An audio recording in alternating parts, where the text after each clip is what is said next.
الحمدللہ والصلاة والسلام علی رسول اللہ وعلی آلہ واصحابہ اجمعین، اما بعد، قال اللہ تبارک وتعالی فی القرآن المجید: اعوذ باللہ من الشیطان الرجیم، بسم اللہ الرحمن الرحیم۔ قل لا اسألکم علیہ اجرا الا المودۃ فی القربى۔ صدق اللہ العظیم۔ ایک دفعہ سورہ فاتحہ کی تلاوت کر کے نبی مکرم صلی اللہ علیہ وآلہ وسلم کی بارگاہ میں ہدیہ عقیدت پیش کریں۔ اعوذ باللہ من الشیطان الرجیم، بسم اللہ الرحمن الرحیم۔ الحمدللہ رب العالمین الرحمن الرحیم مالک یوم الدین، ایاک نعبد و ایاک نستعین، اہدنا الصراط المستقیم صراط الذین انعمت علیہم غیر المغضوب علیہم ولا الضالین، آمین۔ الصلاۃ والسلام علیک یا سیدی یا رسول اللہ، الصلاۃ والسلام علیک یا سیدی یا نبی اللہ، الصلاۃ والسلام علیک یا سیدی یا محبوب اللہ، وعلی آلک واصحابک یا سیدی یا شفیع المذنبین۔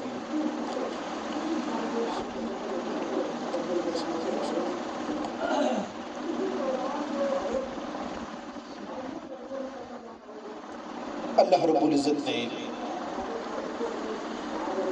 قرآن کریم کی اس آیہ مقدسہ کے اندر نبی مکرم صلی اللہ علیہ وآلہ وسلم کو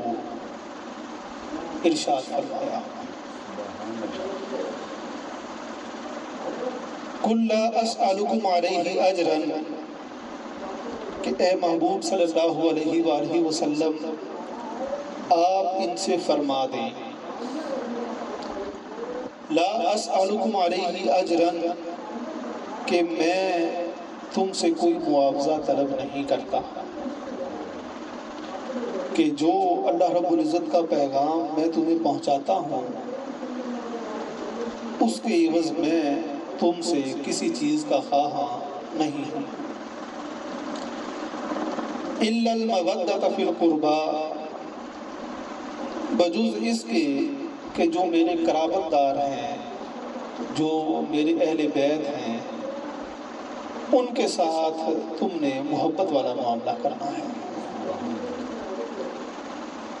اللہ رب العزت نے آگے ارشاد فرمایا: وَمَن يَقْتَرِفْ حَسَنَةً، جو کوئی شخص نیکی کرتا ہے، نزید لہو فیہا حسنا، ہم دوبالا کر دیں گے اس کی نیکی کے حسن کو، اسے بڑھا دیں گے۔ اس نے نیکی تھوڑی کی ہے لیکن اس کا اجر ہم بڑھا چڑھا کے اسے دیں گے۔ ان اللہ غفور شکور، بے شک اللہ رب العزت بہت بخشنے والا ہے، بڑا قدردان ہے۔ اس آیہ مقدسہ میں صراحتاً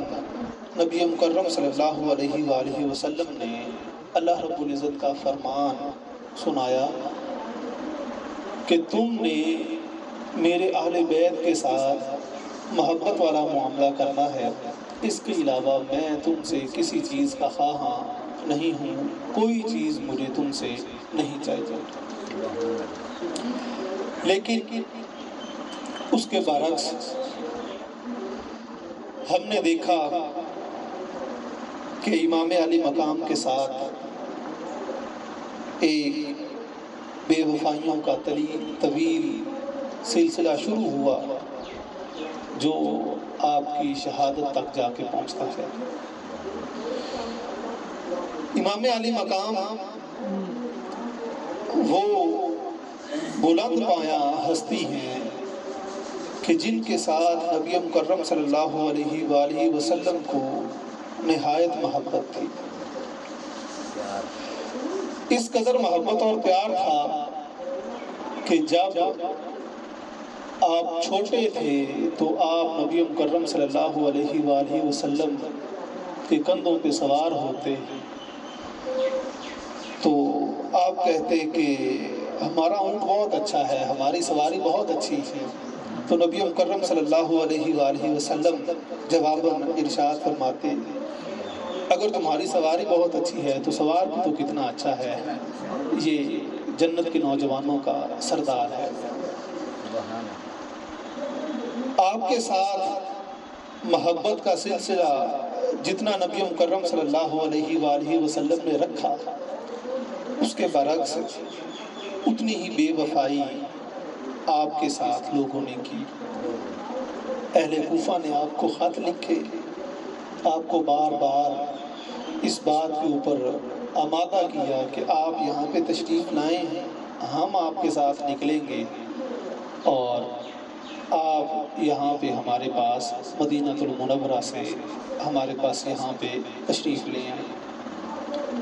لیکن جب آپ وہاں پہ پہنچے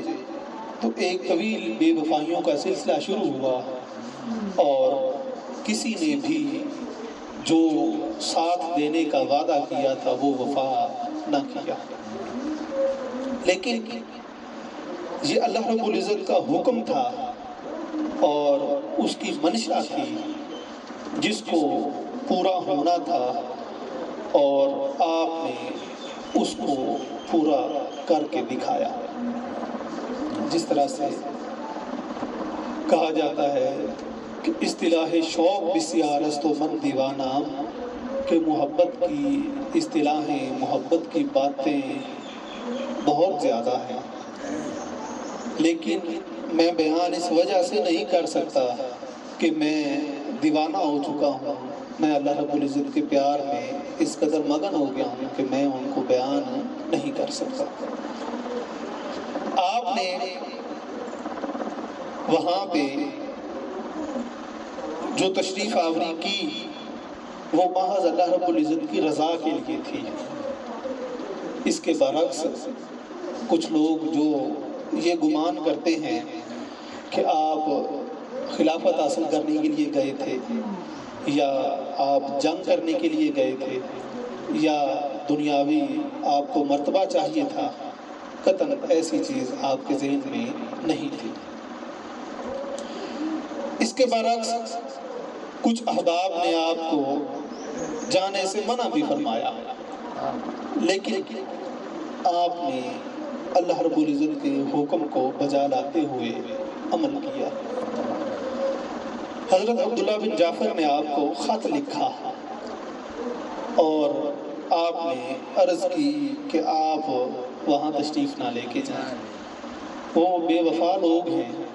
اور وہ بے وفائی کریں گے آپ کے ساتھ۔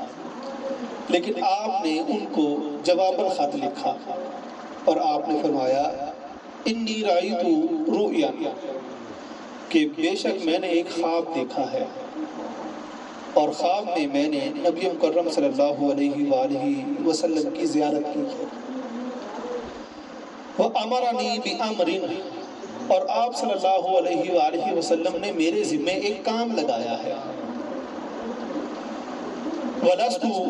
بِمُخْبِرِ بِهَا، ہم اس کو کسی کے سامنے بیان نہیں کر سکتے کہ جو کام میرے ذمہ لگایا گیا ہے میں اسے کسی کے سامنے بیان بھی نہیں کر سکتا، سوائے اس کے کہ میں اسے پورا نہ کر لوں، اسے پایہ تکمیل تک نہ پہنچا جاؤں۔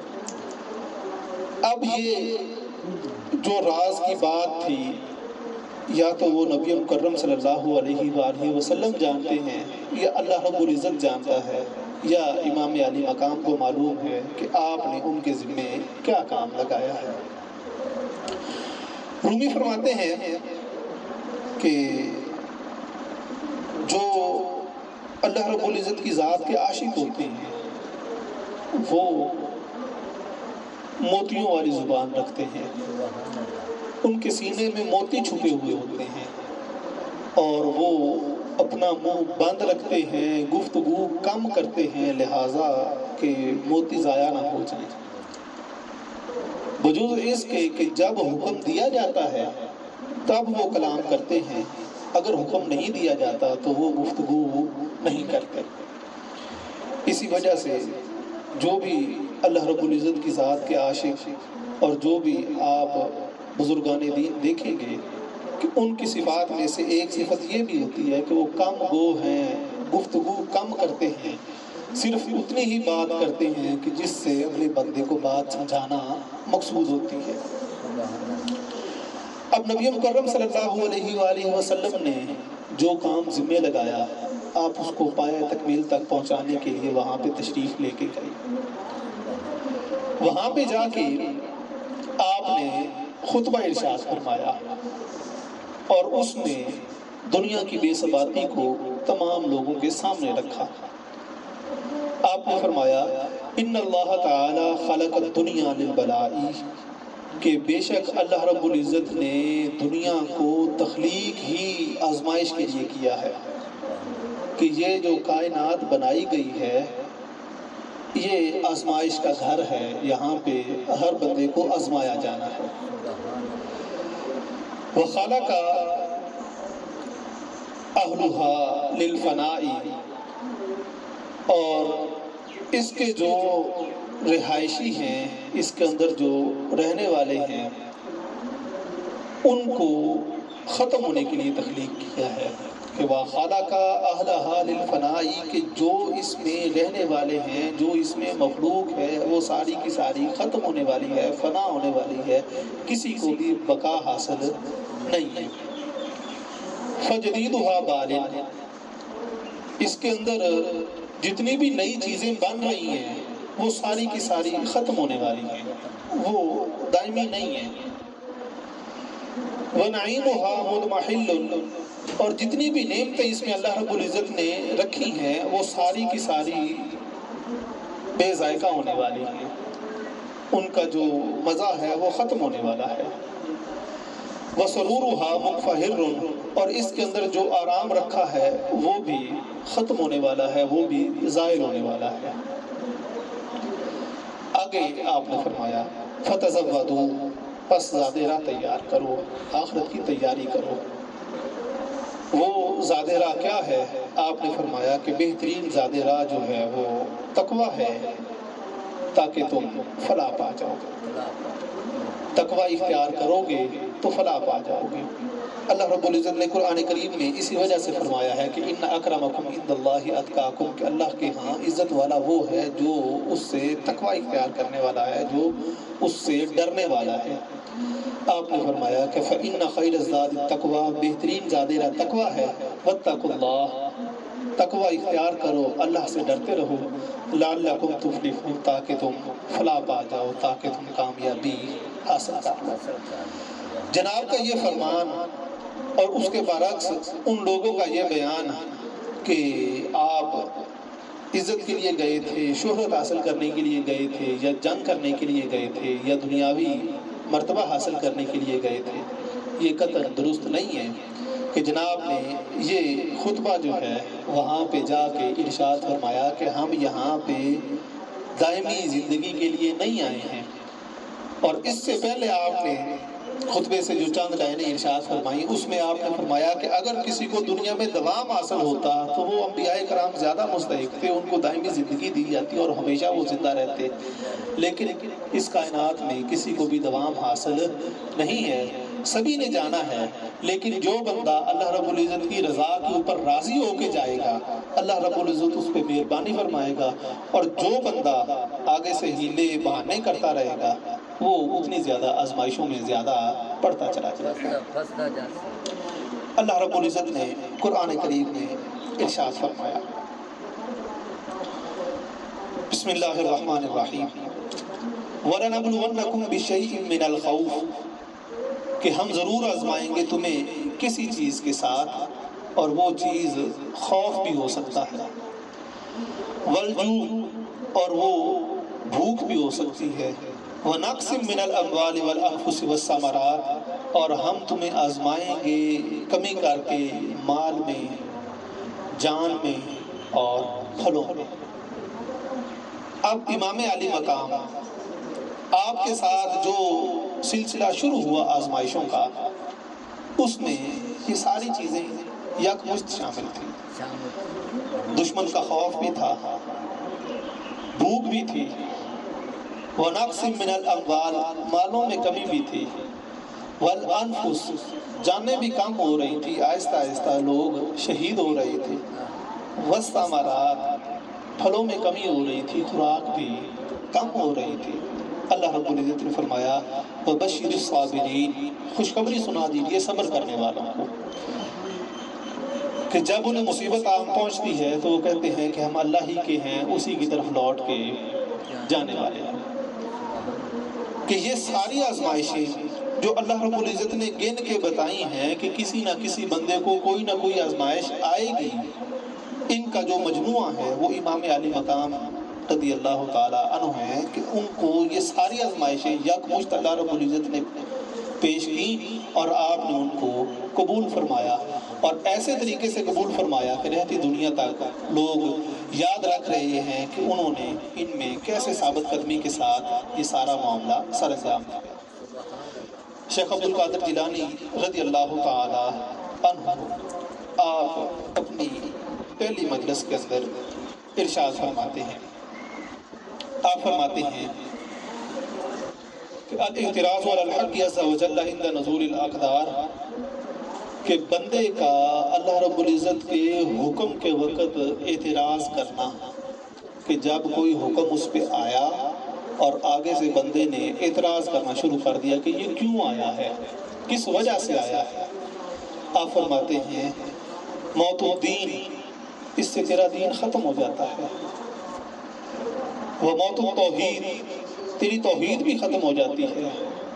دین تیرا اسلام ہے، اور اسلام کا مطلب ہے جھک جانا، جھکنے کا مطلب یہ ہے کہ جو مزاج یار میں ہے اس کو سر تسلیم خم کے کر کے بندہ قبول کرے، چے جائے کہ آگے سے اعتراض کرے کہ یہ بیماری کیوں آئی ہے، یہ آزمائش کیوں آئی ہے، یہ تنگی کیوں آ رہی ہے۔ موت التوحید، تو اللہ رب العزت کو واحد خالق و مالک مانتا ہے، پھر اعتراض کرتا ہے کہ یہ کیوں ہو رہا ہے، جبکہ وہ خالق ہے، مالک ہے اور واحد ہے، ایک ہی ہے، تو پھر اس کے سامنے اعتراض کیسا؟ موت التوکل والاخلاص، جو تو توکل بھروسہ کر کے بیٹھا تھا اور نیک نیت تھا کہ میں اللہ کے سپرد کر کے بیٹھا ہوں، جب تو نے اعتراض کیا تیرا توکل بھی چلا گیا، تیرا اخلاص بھی چلا گیا۔ آپ فرماتے ہیں کہ جو مومن ہے، جو ایمان والا ہے، جب اس پہ آزمائش آتی ہے تو وہ لیما کیفا بل یہ نہیں کہتا کہ یہ کام کیوں ہو گیا، یہ کیسے ہو گیا، یہ کس طرح سے ہو گیا، بلکہ اسے تو ایسا ہونا چاہیے تھا۔ آپ فرماتے ہیں کہ وہ بلا جانتا ہے کہ باری تعالیٰ جو تیرا حکم آیا ہے میں اسے سر تسلیم خم کرتا ہوں، میں اسے قبول کرتا ہوں، اور امام علی مقام نے اسے قبول کر کے دکھایا کہ یہ کوئی انہونی بات نہیں ہے، یہ دنیا میں رہتے ہوئے قبول کیا جا سکتا ہے، اور ہر بندے پہ لازم ہے جو ایمان والا ہے کہ وہ اس کا حکم قبول کرے۔ رومی فرماتے ہیں کہ چیز توحید خدا آموختن، کہ تو یہ پوچھتا ہے کہ اللہ رب العزت کی توحید کیا ہے، توحید سیکھنا چاہتا ہے۔ آپ فرماتے ہیں خیشتن را پیش واحد سوختن، ایک کے سامنے اپنے آپ کو جھکانا شروع کر دیا، اسی کی صرف مان، اسی کے سامنے اپنے آپ کو جھکا، تو توحید کو پالے گا تو اللہ رب العزت کی ذات کو پالے گا۔ اللہ رب العزت نے قرآن کریم میں ارشاد فرمایا بلا من اسلم وجہہ للہ، ہاں جس نے جھکا دیا اپنے آپ کو اللہ رب العزت کی ذات کے لیے، اپنا سر جھکا لیا، حکم مان لیا، جو بھی حکم آیا، جو بھی آزمائش آئی اس کو مانا اللہ رب العزت کی ذات کے لیے۔ آگے فرمایا وَهُوَ مُحْسِنٌ، اس حکم کو ماننے میں وہ نیک نیت بھی ہے، اخلاص کے ساتھ، کوئی دوسری دنیاوی مجبوری نہیں ہے کہ اب جو اللہ رب العزت کی منشا تھی ہونا تو اسی طرح سے تھا، اگر میں اس پہ اعتراض کرتا تو لوگ کیا کہتے، نہیں، یہ وہ ماننا نہیں ہے۔ اللہ رب العزت فرماتا ہے کہ میرے لیے میرے حکم کو جس نے مان لیا، اللہ رب العزت نے فرمایا فَلَهُ أَجْرُهُ عِنْدَ رَبِّهِ، اس کا اجر اس کے رب کے پاس ہے، وَلَا خَوْفٌ عَلَيْهِمْ وَلَا هُمْ يَحْزَنُونَ، وہ دنیا میں رہتے ہوئے بھی کبھی غمگین نہیں ہوگا، کبھی پریشان نہیں ہوگا، جو اپنے معاملات کو میرے سپرد کر دے گا۔ امام علی مقام امام حسین علیہ السلام، آپ نے تمام آزمائشوں کو، تمام ابتلاؤں کو قبول کیا، اور نہ صرف قبول کیا بلکہ ثابت قدمی کے ساتھ اس پہ ڈٹے رہے، اور اللہ رب العزت نے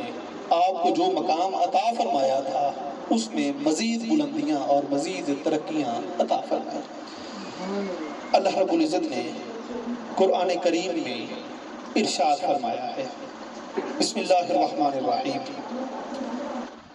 ان اللہ اشتری من المؤمنین انفسهم واموالهم بان لهم الجنہ، کہ بے شک اللہ رب العزت نے ایمان والوں سے ان کی جانیں خرید لی ہیں اور ان کے مال بھی خرید لیے ہیں، بان لهم الجنہ، اس کی عوض ان کو اللہ رب العزت نے جنت عطا فرمائی ہے۔ کہ ایمان والوں کو جان دی اللہ نہیں ہے، مال دیا اللہ نہیں ہے، اللہ رب العزت فرماتا ہے کہ واپس میں اس کا خریدار ہوں اور میری بارگاہ میں اسے تم پیش کرو۔ اگر تم میرے حکم پہ میری بارگاہ میں خود بخود جان کو پیش کر دو گے، میں خرید لوں گا، اور میں پھر جسے خرید لیتا ہوں اسے پھر کوئی زوال نہیں آتا۔ آگے، یقاتلون فی سبیل اللہ، وہ جو اللہ کے راستے میں اپنی جان بیچ دیتے ہیں وہ اللہ کی راہ میں لڑتے ہیں، فیقتلون، پس وہ قتل کرتے ہیں، ویقتلون، اور قتل کیے جاتے ہیں، کہ جب وہ جنگ کرتے ہیں تو کفار کو اگر وہ مارتے ہیں تو خود وہ اپنی جان کا نذرانہ بھی پیش کرتے ہیں۔ اللہ رب العزت نے فرمایا، وعدن علیہ حقا، ان کی جانوں کو میں نے خریدا ہے اور میں نے ان کے ساتھ وعدہ فرمایا ہے۔ آگے فرمایا کہ وہ وعدہ صرف قرآن کریم میں نہیں ہے، اللہ رب العزت فرماتا ہے کہ فی التورات، وہ وعدہ میں نے تورات میں کیا ہے، والانجیل، اور وہ وعدہ میں نے انجیل میں کیا ہے، والقرآن، اور قرآن کریم میں بھی میں نے وعدہ کیا ہے، اور میں اس وعدے کو پورا کروں گا کہ جس نے میری راہ میں اپنی جان کو پیش کیا لہٰذا اسے ثواب بخشنا جو ہے وہ میرے ذمہ کرم پہ ہے۔ اور اسی وجہ سے فرمایا گیا ہے کہ جو شہید ہے اس کو مردہ نہیں کہنا چاہیے بلکہ وہ زندہ ہے اور اللہ رب العزت کی بارگاہ سے رزق حاصل کرتا ہے۔ سیدی سندی شمشیر محمد گیلانی آپ اسی کو بیان فرماتے ہیں، آپ فرماتے ہیں کہ عاشق جان معشوق تو دین ایسی، ملک الموت بھی رہ حیران بیلی، کہ جو اللہ رب العزت کی ذات کے عاشق ہوتے ہیں جب وہ اس کی بارگاہ میں اپنی جان کا نذرانہ پیش کرتے ہیں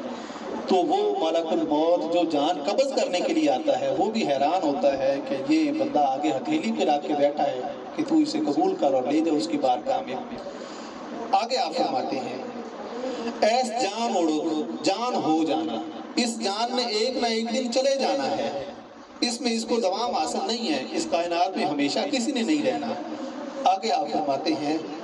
کلو من علیہا فان بیلی، اگر تو اللہ رب العزت کے حکم کو مان کے دے دے گا تو تیرے لیے بہتر ہو جائے گا، جانا تو تو نے ہے ہی لیکن اس کے حکم پہ اگر جائے گا تو یہ زیادہ اچھا رہے گا۔ آگے آپ فرماتے ہیں، جے تو جان جانانو دے نہ پے تیرا خوف سی تدو احسان بیلی، اگر تو اپنی جان خود بخود اللہ رب العزت کی بارگاہ میں پیش کر دے گا پھر وہ تجھ سے خریدے گا خریدار بن کے، اور تیرا احسان بھی مانے گا کہ تو نے میری دی ہوئی جان میری بارگاہ میں پیش کر دی ہے۔ آپ فرماتے ہیں کہ اگر تو دینا ہی چاہتا ہے تو پھر خود بخود اس کی بارگاہ میں اپنے آپ کو پیش کر دے، وہ خود فرما رہا ہے کہ میں اس کا خریدار ہوں اور اس سے بہتر خریدار تجھے کوئی اور نہیں مل سکتا۔ آگے آپ فرماتے ہیں، دلا نال عقیدلے صاف پہلے کری دل دا صاف مکان بیلی، اگر تو اپنی جان پیش کرنا چاہتا ہے تو پہلے اپنے دل والے مکان کو صاف کر، جب تو اس کو صاف کرے گا پھر اس کی بارگاہ میں تیرا دل آمادہ ہوگا کہ میں نے اپنی جان پیش کرنی ہے، کہ دنیا کی کوئی بھی منفعت تیرے سامنے ہیچ ہوگی، تیرے لیے اس کی رضا جو ہے وہ سب سے زیادہ افضل اور اعلیٰ ہوگی۔ اسی وجہ سے اللہ رب العزت نے فرمایا کہ یوم لا تنفع مال ولا بنون الا من اتى الله بقلب سلیم، کہ قیامت والے دن وہ بندہ کامیاب ہوگا جو صاف دل لے کے آئے گا، نہ مال فائدہ دے گا نہ اولاد فائدہ دے گی، صاف دل جو ہے وہ فائدہ دے گا۔ آپ فرماتے ہیں کہ اگر تو دل کو صاف کر لے گا اور اس کی بارگاہ میں جان کو پیش کر دے گا، وہ تیرا خریدار ہے اور اس نے تیرے ساتھ وعدہ کیا ہے کہ میں تیری جان خرید لوں گا۔ اللہ رب العزت نے آگے پھر ارشاد فرمایا، بسم اللہ الرحمن الرحیم، وَمَنْ أَوْفَى بِعَهْدِهِ مِنَ اللَّهِ، اللہ رب العزت سے زیادہ وعدے کو پورا کرنے والا کون ہے؟ کوئی ہے جو دعویٰ کرے کہ میں پورا وعدہ کرنے والا ہوں؟ اللہ رب العزت فرماتا ہے کہ میری ذات ہے جو وعدے کو پورا کرنے والی ہے۔ فَاسْتَبْشِرُوا بِبَيْعِكُمْ، بس اپنے اس سودے کے اوپر خوشیاں مناؤ کہ جو تم نے میرے ساتھ اپنی جان کا سودا کیا ہے اس کے اوپر تم خوشیاں مناؤ۔ الذی بایعتم بہ، کہ جو تم نے سودا کیا ہے وہ بڑا ہی اچھا سودا ہے۔ وذالک هو الفوز العظیم، اور یہی سب سے بڑی کامیابی ہے کہ تم نے اللہ رب العزت کی بارگاہ میں اپنی جان کا سودا کر دیا ہے اور اس نے تجھے تسلیم کر لیا ہے، تجھے قبول کر لیا ہے اور تجھے اپنی بارگاہ میں شرف قبولیت عطا فرمایا ہے۔ اسی وجہ سے فرمایا گیا ہے کہ کشت جانے خنجر تسلیم را، ہر دماں از غیب جانے دیگر است، کہ وہ بندے جو اللہ رب العزت کے تسلیم و رضا کے خنجر کے ساتھ شہید کیے ہوئے ہوتے ہیں، قتل کیے ہوئے ہوتے ہیں، وہ ہر لمحہ اللہ رب العزت کی ذات سے نئی جان حاصل کرتے ہیں، نیا مقام حاصل کرتے ہیں، نئی منزل حاصل کرتے ہیں۔ رومی اس کے اوپر ایک حکایت نقل کرتے ہیں، اس کا کچھ حصہ ہم نے پچھلے جمعہ پڑھا تھا۔ آپ فرماتے ہیں کہ ایک شاعر ہے جو کہ حلب کا دروازہ انطاکیہ وہاں سے گزرتا ہے اور وہاں پہ جا کے دیکھتا ہے کہ لوگ آہوزاری کر رہے ہیں اور ماتم کر رہے ہیں اور پیٹ رہے ہیں۔ وہ بڑا حیران ہوتا ہے اور حیران ہو کے وہ وہاں سے پوچھتا ہے کہ یہاں پہ شاید کوئی بڑا بندہ فوت ہو گیا ہے، کوئی بادشاہ ہے یا کوئی بڑا عہدے والا بندہ ہے۔ وہ کہتا ہے کہ مجھے بھی بتایا جائے کہ کون فوت ہوا ہے، لہذا میں شاعر ہوں، میں اس کے لیے کوئی مرثیہ لکھوں گا، اس کے لیے کوئی شعر کہوں گا اور اس کے لیے میں بھی شریک ہو جاؤں گا۔ جب وہ ان سے یہ سوال کرتا ہے تو اسے بتایا جاتا ہے کہ تمہیں معلوم نہیں ہے کہ آج عاشورے کا دن ہے، آج 10 محرم الحرام ہے اور امام علی مقام کی شہادت ہوئی ہے۔ وہ کہتا ہے معلوم تو مجھے ہے کہ آج عاشورہ کا دن ہے، امام علی مقام کی شہادت کا دن ہے، لیکن یہ جو رونا پیٹنا آج تم کر رہے ہو اس کی مجھے سمجھ نہیں آ رہی کہ یہ واقعہ گزرے صدیاں گزر گئی ہیں، 2-4 سال کا نہیں ہے، کئی 100 سال گزر گئے ہیں اس کو ہوئے، اور یہ جو آج تمہارا رونا پیٹنا ہے یہ مجھے سمجھ میں نہیں آ رہا، اس پہ مجھے تعجب ہو رہا ہے۔ آپ اس پہ لکھتے ہیں، آپ فرماتے ہیں کہ گفت آرے لے کو دورے پر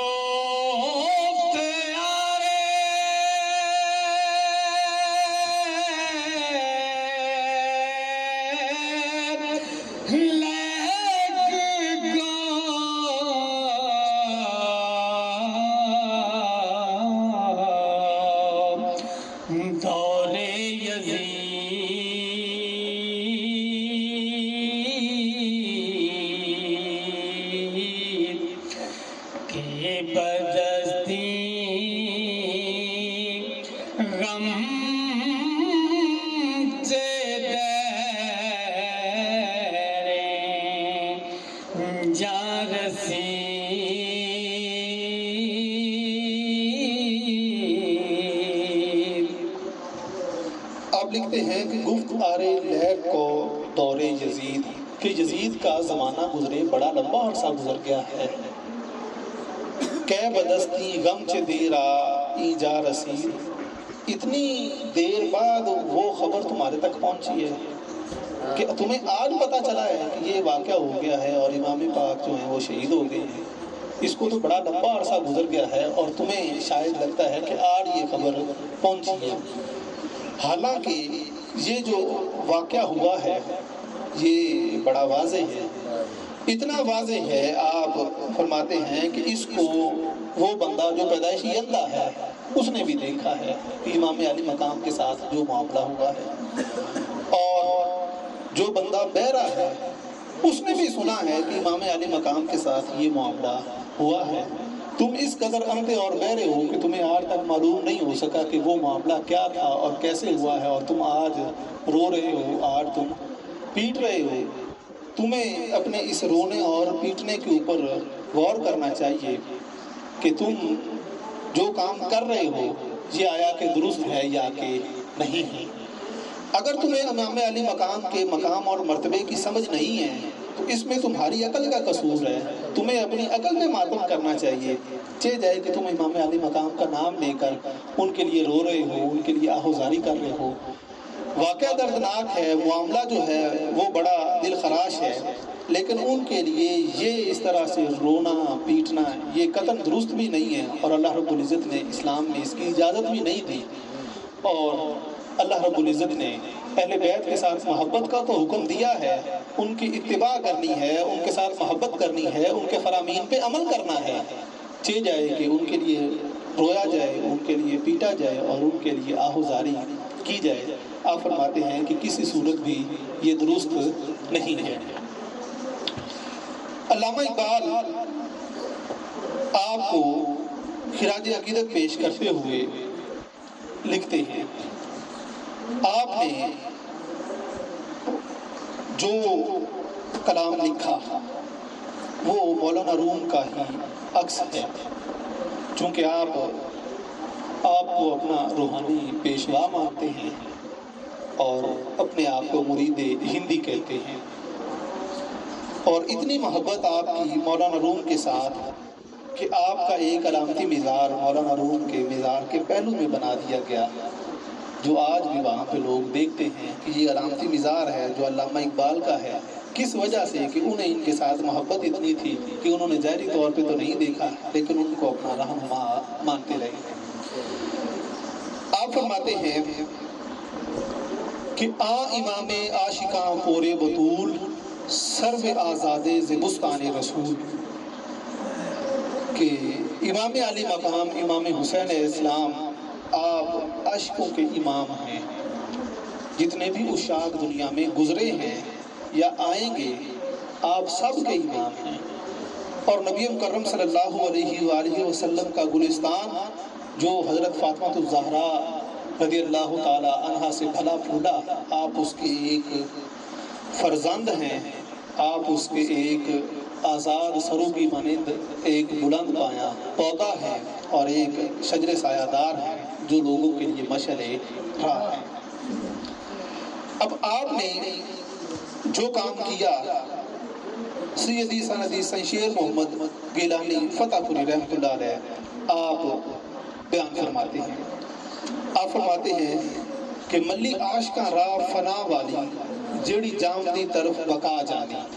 کہ جو اللہ رب العزت کی ذات کے عاشق ہوتے ہیں وہ فنا پہ سوار ہوتے ہیں، وہ کہتے ہیں کہ وہ لمحہ آئے جب ہماری جان جو ہے وہ چلی جائے اور ہم اللہ کے حاضر ہو جائیں۔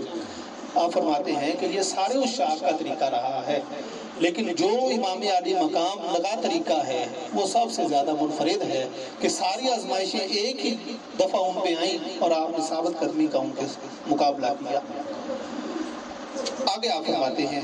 اگے بہر فراق پر لہر وگے جندی قدڑی نظر نہ آ جانے، کہ سامنے ہزاروں مسائب تکالیف مشکلات آ جاتی ہیں اور جگہ جگہ پہ درد اور ناک ایسی کیفیت آ جاتی ہے کہ بندہ وہاں پہ لرز جاتا ہے، کہ امام علی مقام کے سامنے بچوں کو شہید کیا گیا، بھوک رکھی گئی، پیاس رکھی گئی اور دشمن کا ڈر رکھا گیا، شہادتوں کا ایک لمبا سلسلہ رکھا گیا، وہ طرح طرح کی آزمائشیں، یہ کوئی ایسی تو نہیں تھی کہ آپ کو تھا کہ یہ ابھی ہونا ہے یہ ابھی ہونا ہے۔ آپ فرماتے ہیں کہ اگے باہر فراق پر لہر وگے جندی قدڑی نظر نہ آ جانی، کہ سامنے وہ آزمائشوں کا نام اتنا ہی سلسلہ بندے کو معلوم نہیں ہے کہ کتنی دور تک چلے گا، اللہ رب العزت کا حکم ہے کہاں تک اس نے چلنا ہے یہ اسی کو معلوم ہے، اور امام علی مقام اس پہ ثابت قدم رہے اور انہوں نے ہمارے لیے مشعل راہ بنایا۔ آگے آپ فرماتے ہیں سرتے بن واہل رب یاد کر کے عاشق ٹھل پائے دریا جانی، کہ جو اللہ رب العزت کی ذات کے عشاق ہوتے ہیں وہ سر پہ کفن باندھ کے دریا میں کود جاتے ہیں کہ اللہ رب العزت جو ہے وہ اب ہمارے حال کا جاننے والا ہے، اب اس کے ذمہ کرم پہ ہے کہ اس نے ہمیں کنارے پہ لگانا ہے یا کہ ہمیں اسی طرح سے آزمائش میں مبتلا رکھنا ہے۔ آپ فرماتے ہیں کہ جو حضرت امام علی مقام ہے وہ عشاق کے سردار ہیں، وہ تمام عشاق کے سربراہ ہیں اور امام ہیں۔ آپ فرماتے ہیں درمیان امت آکیواں جناب ہم چو حرف کل ہو اللہ در کتاب،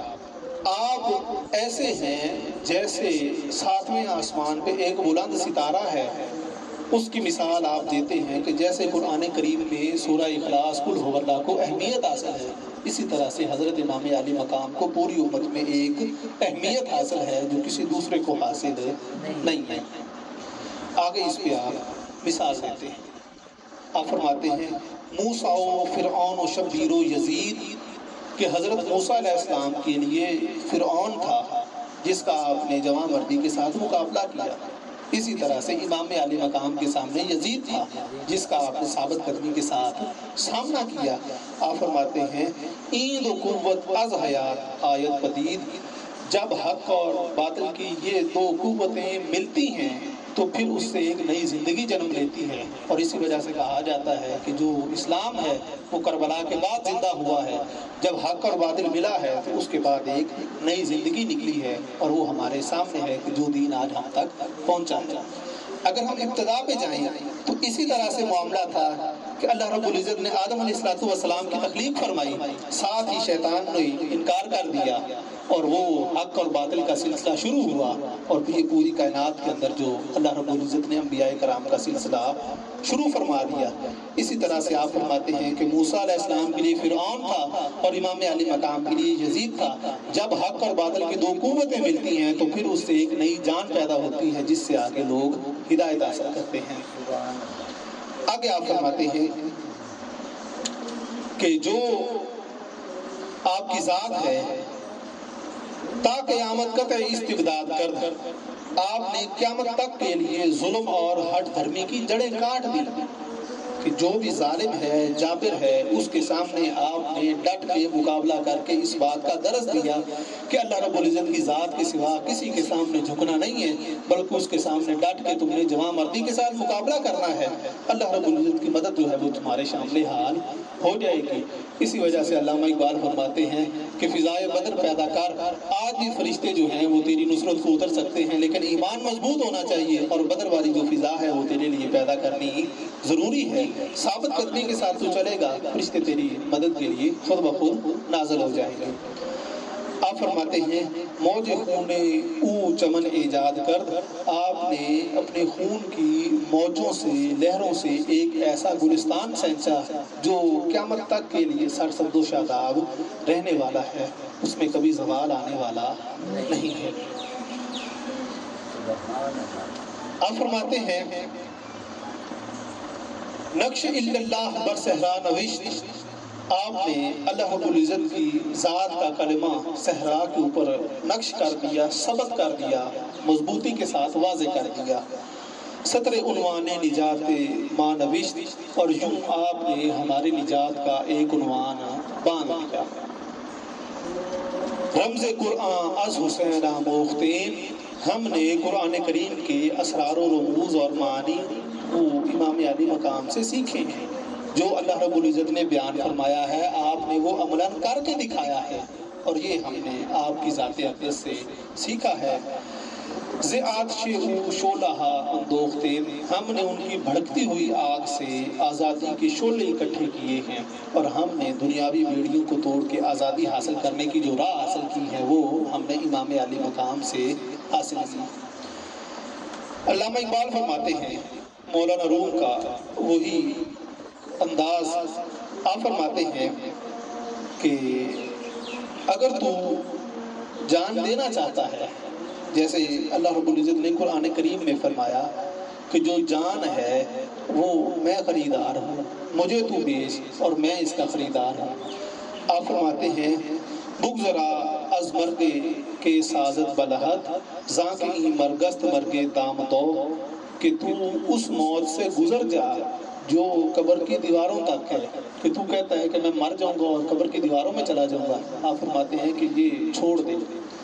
یہ موت تو جانوروں کی بھی ہے، پرندوں کی بھی ہے، جب وہ بھی مر جائیں تو انہیں بھی مٹی میں پھینک دیا جاتا ہے یا کہیں پہ جا کے دفن کر دیا جاتا ہے۔ آپ فرماتے ہیں کہ تیری موت ایسی نہیں ہونی چاہیے، بلکہ تیری موت کے اندر ایسی حیات جاوداں ہونی چاہیے کہ جو آگے تجھے جا کے اور زیادہ بلند کر دے۔ آگے آپ فرماتے ہیں مرد مومن خواہد از جزدان پاک، جو مرد مومن ہے وہ اللہ رب العزت سے دوسری موت طلب کرتا ہے کہ جو موت اس سے ملاقات کا سبب بنے، جو موت اس کے انعام و اکرام کا سبب بنے، جو موت اس کی طرف سے فضل کا سبب بنے۔ آن دیگر مرگے کے برگیرد ز خاک، وہ موت بندے کو خاک سے اٹھا کے آسمانوں کی طرف بلند کر دیتی ہے اور اللہ رب العزت کی بارگاہ میں پیش کر دیتی ہے۔ جیسے حضرت انس بن مالک رضی اللہ تعالیٰ عنہ سے روایت ہے، آپ فرماتے ہیں کہ نبی مکرم صلی اللہ علیہ وآلہ وسلم نے فرمایا کہ جب بندہ شہید ہو جاتا ہے تو اللہ رب العزت جنت میں اس کے لیے محل تیار کرواتا ہے، اس میں اس کو پہنچایا جاتا ہے، پھر اس سے اللہ رب العزت سوال کرتا ہے کہ بتا تیرا گھر کیسا ہے، کہتا ہے بہت اچھا ہے۔ اللہ رب العزت فرماتا ہے کہ ہاں اور کیا چاہیے، وہ کہتا ہے کہ پھر دنیا میں بھیج، میں جا کے تیری بارگاہ کے لیے کٹوں، پھر تیری بارگاہ میں حاضر ہو جاؤں، اور اسی طرح یہ سلسلہ چلتا رہے۔ آپ فرماتے ہیں کہ تو اللہ رب العزت سے ایسی موت طلب کر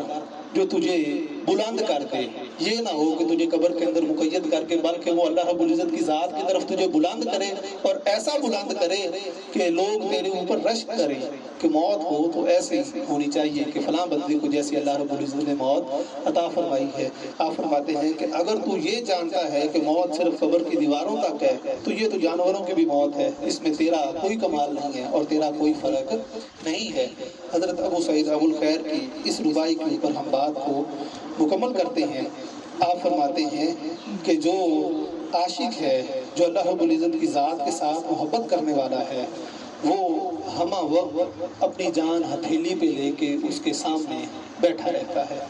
آپ فرماتے ہیں عاشق کے غم جان خرابش نہ رود، عاشق کو اس کے جان کے جانے کا کوئی غم نہیں ہوتا کہ میری جان چلی جائے گی تو میں کیا کروں گا۔ آپ فرماتے ہیں کہ عاشق یہ نہیں سوچتا، تا جان بود از جان تب و تاوش نہ رود،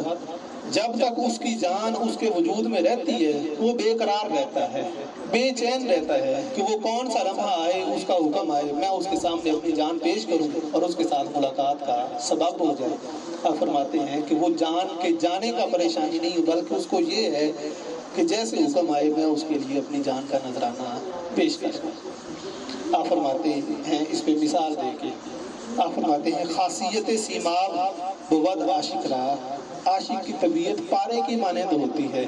کہ جب پارے کو مرکری کو رکھا جاتا ہے تو وہ حرکت کرتا رہتا ہے اور تڑپتا رہتا ہے، سکون میں نہیں آتا۔ آپ فرماتے ہیں کہ اسی طرح سے عاشق کا دل ہے وہ اللہ رب العزت کی یاد میں ہمیشہ تڑپتا رہتا ہے اور اس کے ساتھ ملاقات کا خواہاں رہتا ہے۔ تا کشتہ نہ گردد اضطرابش نہ رود، جب اسے حکیم آگ میں جلا کے کشتہ کر دیتا ہے پھر وہ پاؤڈر بن جاتا ہے۔ اب فرماتے ہیں کہ اسی طرح سے جب اللہ رب العزت کا حکم آتا ہے اس کا وجود ختم ہو جاتا ہے، اس کی جان اس کی بارگاہ میں پیش ہو جاتی ہے، اب وہ سکون میں آ جاتا ہے کہ جس مقصد کے لیے میں آیا تھا میں نے وہ مقصد حاصل کر لیا ہے۔ اللہ رب العزت کی بارگاہ میں دعا ہے کہ وہ ہمیں نبی مکرم صلی اللہ علیہ وآلہ وسلم کے پاک اسوہ حسنہ پر عمل پیرا ہونے کی توفیق عطا فرمائے، ہمارے دلوں کو اپنی پاک ذات کا نور عطا فرمائے اور ہمارے دلوں کا رخ اپنی پاک ذات کی طرف کر کے ہمیں گناہوں سے توبہ کرنے کی توفیق عطا فرمائے۔ شاہاں جرب گرب نوازت گدارا، ربنا آتنا فی الدنیا حسنۃ وفی الآخرۃ حسنۃ وقنا عذاب